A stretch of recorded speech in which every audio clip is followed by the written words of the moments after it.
La France devra peut-être bientôt ne compter que sur elle-même face aux menaces mondiales. La Russie tente toujours de faire pression non seulement sur l'Ukraine, mais sur les Occidentaux. Donald Trump promet une rupture radicale dans le fonctionnement de l'OTAN.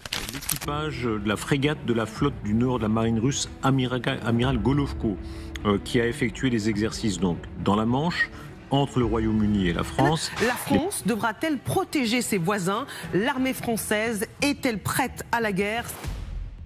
Et si la France devait affronter une guerre de haute intensité, est-elle vraiment prête? Il y a le fait qu'il y a eu un réveil stratégique que nous devons assumer de nous, Européens. On n'a pas à déléguer pour l'éternité notre sécurité aux Américains. Découvrez la vérité dans ce reportage exclusif. Bienvenue sur votre source d'analyse approfondie sur les questions de défense et de sécurité. Aujourd'hui, nous allons explorer un sujet brûlant.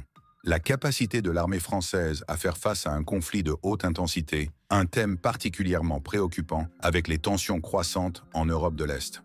La France, seule puissance nucléaire de l'Union européenne, peut-elle vraiment compter sur ses propres forces? Depuis le début de la guerre en Ukraine, la question de l'état de préparation de l'armée française est de plus en plus discutée. Avec environ 200 000 soldats, 222 chars de combat, et une flotte aérienne de 196 avions de chasse, dont 97 Rafales, l'armée française est loin de pouvoir rivaliser avec des puissances comme la Russie, qui compte près d'1 million de soldats. Mais ce n'est pas qu'une question de nombre. L'armée française est surtout structurée pour des opérations extérieures limitées, loin d'un affrontement massif en Europe. La France a récemment augmenté son budget militaire, allouant 413 milliards d'euros d'ici 2030, une augmentation de 40% par rapport au budget précédent.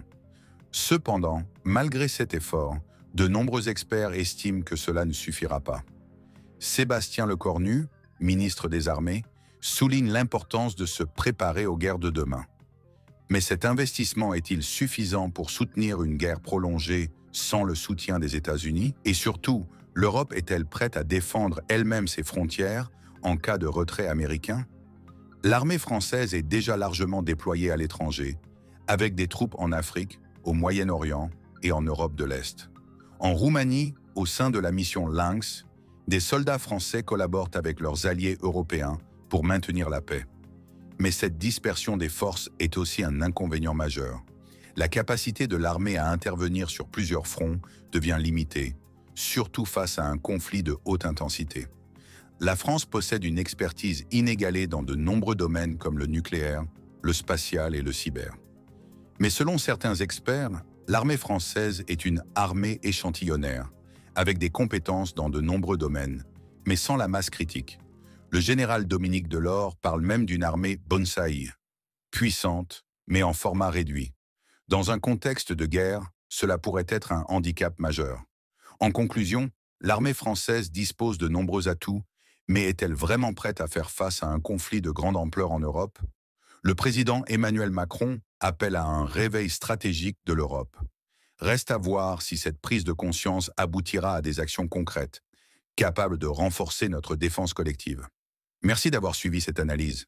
Si ce sujet vous a interpellé, abonnez-vous pour ne pas manquer nos prochaines vidéos sur les défis de la sécurité internationale. Partagez votre avis en commentaire.